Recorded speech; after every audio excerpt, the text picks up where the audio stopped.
We have though already stripped her out. There's virtually nothing inside now. All the bits have been taken out, ready for sandblasting and repair. As you can see by this great big pile of parts here. Already got the tracks split. Next job is to pull this back, get the tracks off, and then we can get on with doing the running gear. All the wheels have got to be replaced, with all the rubbers on them. We have new tyres for them, but it's actually quite a big job to do these. The old girl weighs in at around 30 tonnes, so anything to do with anything on it is heavy work. Okay, here's all the bits that have got to go back in. Here's the 37mm gun. This is the one that came with the vehicle. Ignore the arm around the side there, that was for a show we put that on. So she's got to be put back together again, completely live gun again, hopefully be blank firing that. Some of the bits are taken out of it. This is the ammo container for the 37mm. And you can see you've got AP, armour piercing, high explosive and canister rounds, all 37mm.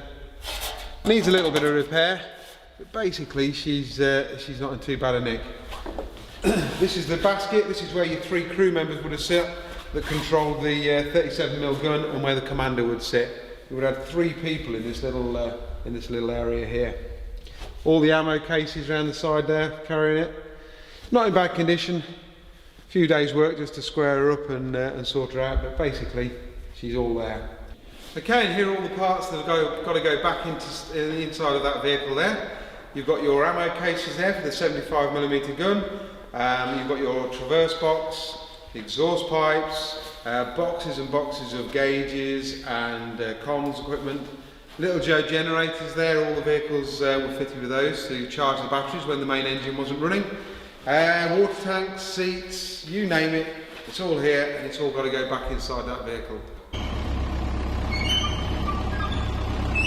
So we've got the M3 lead coming out, now the sexton's gone.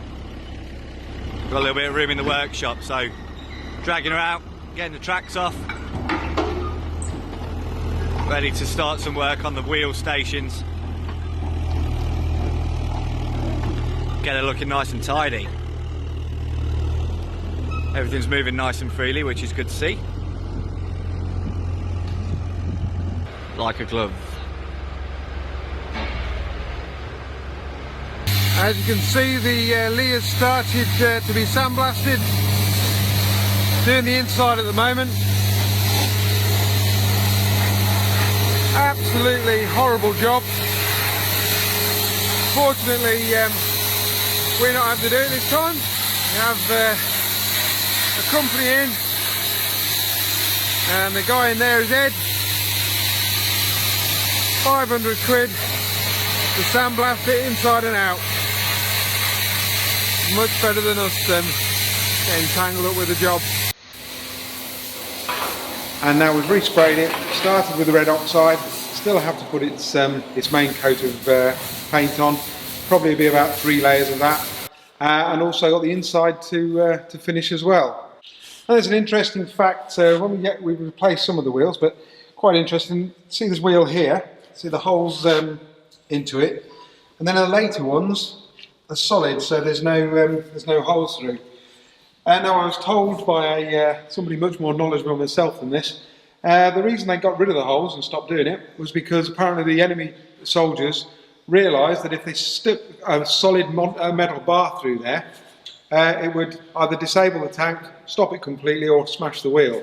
So they stopped it. We know that's true because we had a sexton which we've literally just finished restoring, and the wheels were all the same as this one, but somebody had welded over each of the holes, welded a plate of steel over it. Okay, and here's the 1940 technology and 1970s technology.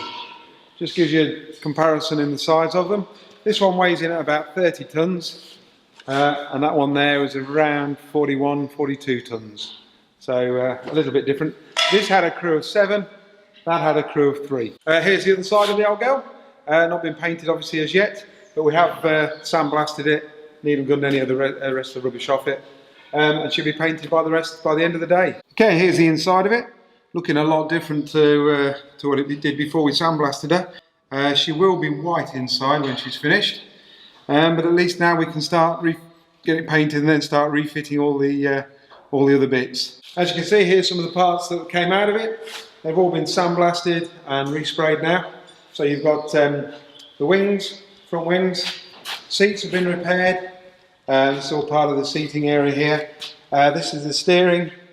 Once it's either side of the gearbox, so the driver used to straddle the gearbox.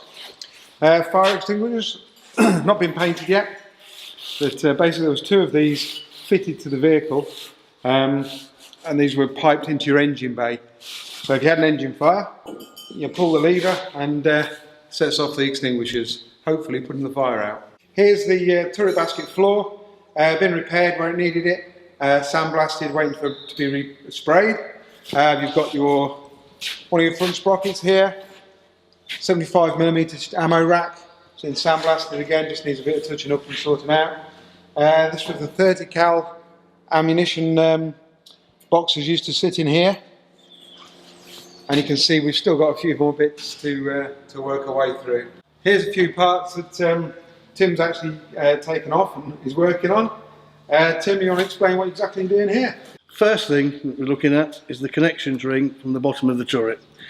This allows a part of the turret to sit in the middle of it, and when it turns, it keeps all the electrical connections continuous.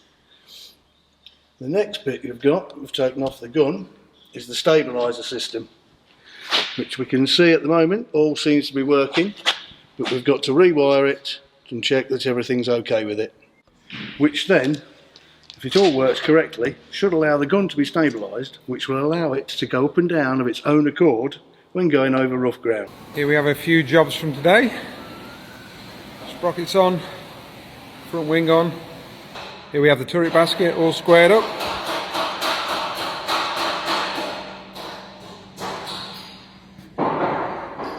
Ready for the parts to be refitted. We have them scattered liberally around the workshop. Also having to drill out the rear tensioner wheel holder, as the bolt sheared on it when we tried to remove it, just for good measure. 2 rear wheels, nicely painted, ready for refitting. And then we have Nick doing the 75mm shell holder. Trying to do it. A lot of these have been quite badly damaged. You can actually see the rot where it's been sat in water over many years. What we'd like to do is get some dummy rounds fitted for the 75 and for the 37. So if you people back there, if anybody knows of how we can make some, and I'll give you an example. That's a 37mm round that goes in the turret. We're going to need about 100 of these, and probably about 75mm rounds.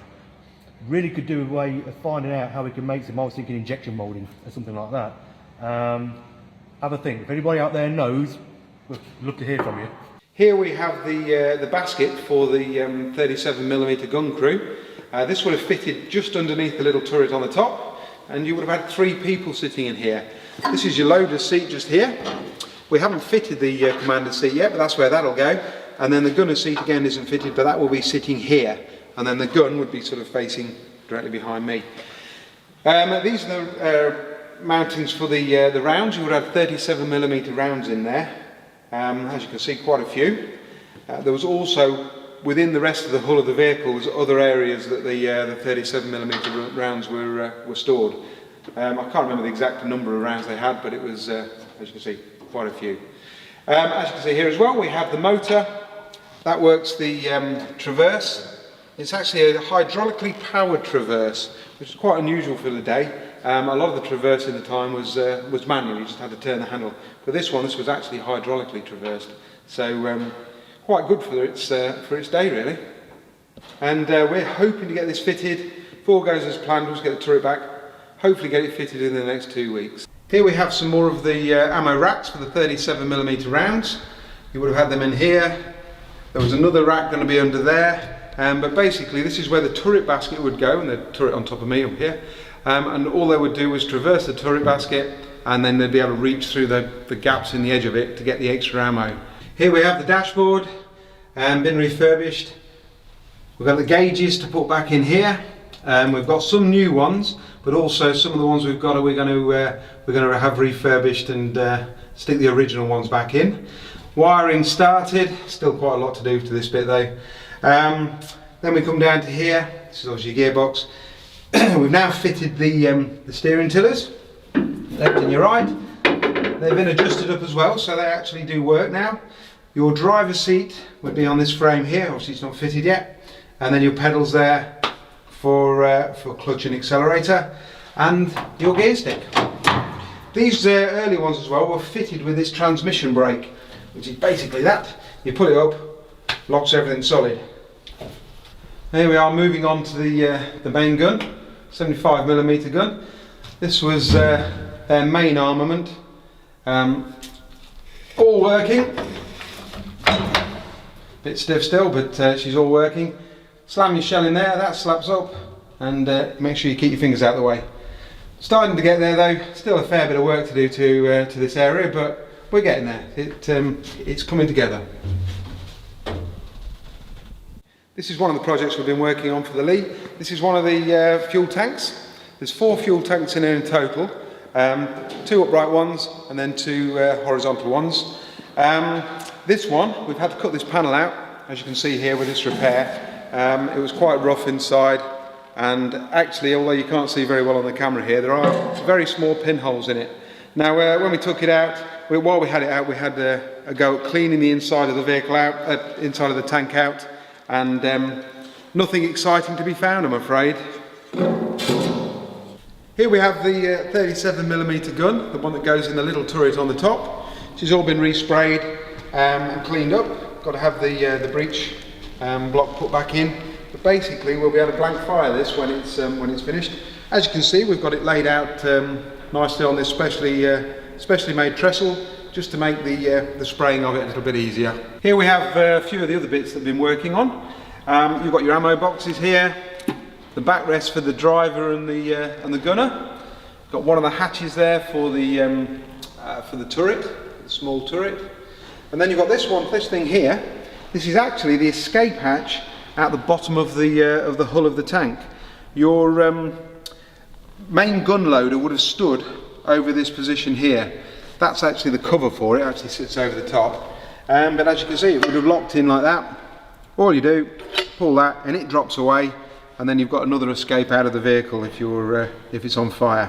We've had to do a little bit of work on this. As you can see, it's pretty pitted because it sits in the bottom of the hull of the vehicle. The weather has sort of given it a bit of hammer, and we've had to remake some of these bits. But basically now, she's all up and running and working. This hole in the bottom, this is where that escape hatch, what I mentioned earlier, goes. So that would have fitted there. And this is where your loader would have stood. This is where the loader would stand for the 75mm gun. You've got the ammo racks under here, same as with the 75mm. There are plenty of ammo, and there's all your ammo racks for your 75mm. Basically, some of the wheels on the Lee at the moment, the tyres on it are shot. So we've just come back from Belgium where we've collected some new old stock ones. As you can see, these are ready to be pressed on. Quite an expensive addition, about £150 per wheel these were, but I'll show you on the main tank now how rough the rough ones look, and then these will be pressed on next week and replaced. Here's one of the wheels we've got to press the old rubber off. Basically, that's the one.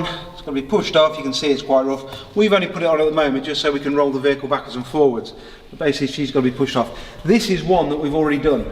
As you can see, a lot better. We've got 6 on here in total to replace, so we've got a couple of spares. This is the top roller, should fit here, as you can see just here. That's what where they'd normally be, in the top of the track would run along on there. We had quite a bit of work to do for those, to be fair. They were in quite a state, but all good now, all done and ready for the tracks. Here we have 2 fire extinguisher bottles. These are the original ones that came with the vehicle. All we've done is sand them down, repaint them. They are going to go back in the vehicle, although we're not going to be using them as the fire extinguishers they were originally designed for. We are actually going to put a more modern system in there. These engines were renowned for catching fire, so we definitely don't want to take any chances with it.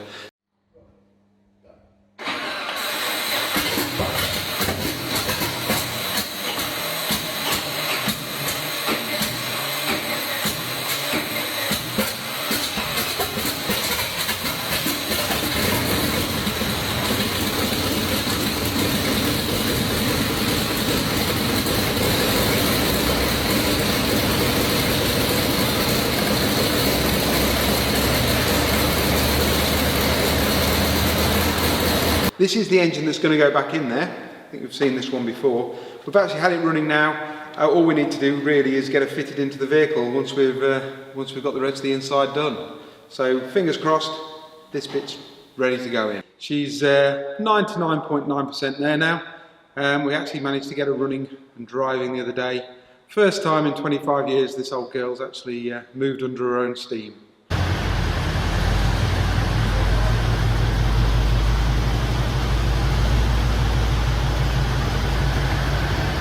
As you can see, she's all painted up, guns are all fitted. We're just waiting for a new set of tracks. As you can see, we've got the lights fitted.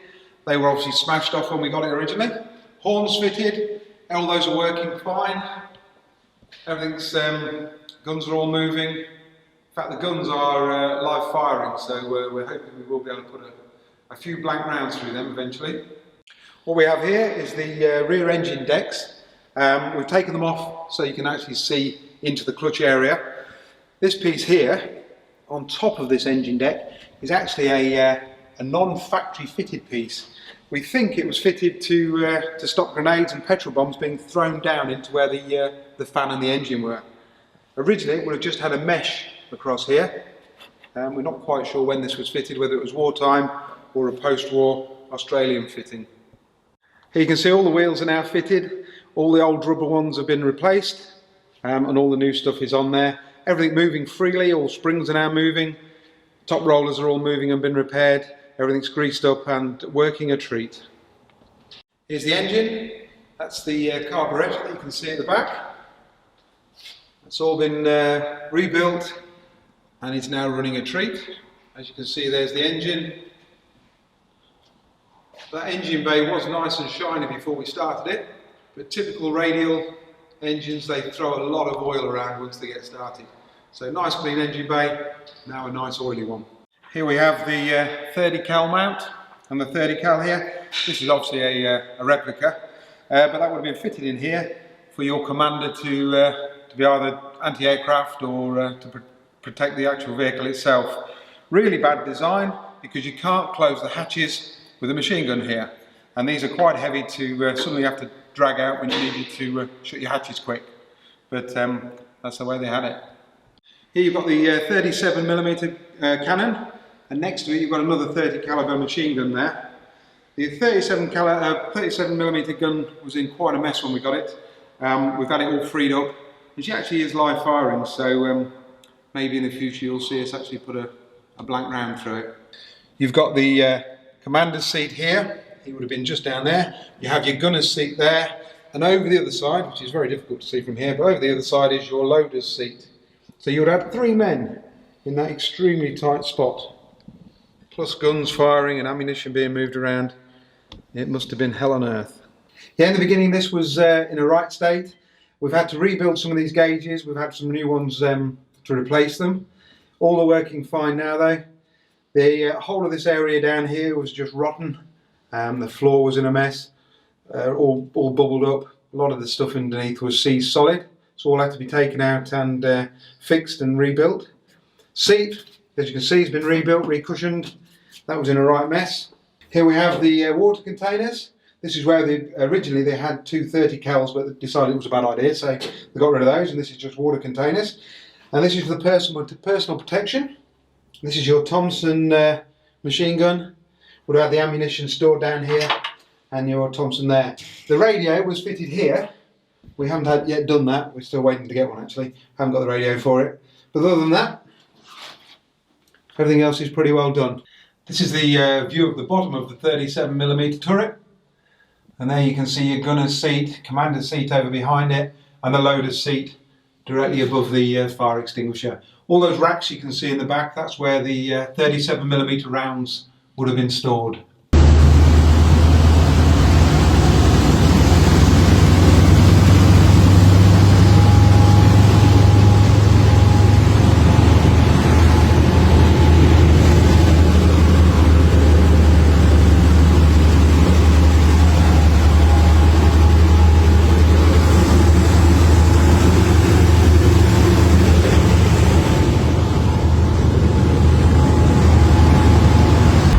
The view from inside a Lee when you're driving, Push down, in gear, give her a bit of throttle, and away we go.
Thank you for watching. I hope you've enjoyed this little series of our M3 restoration.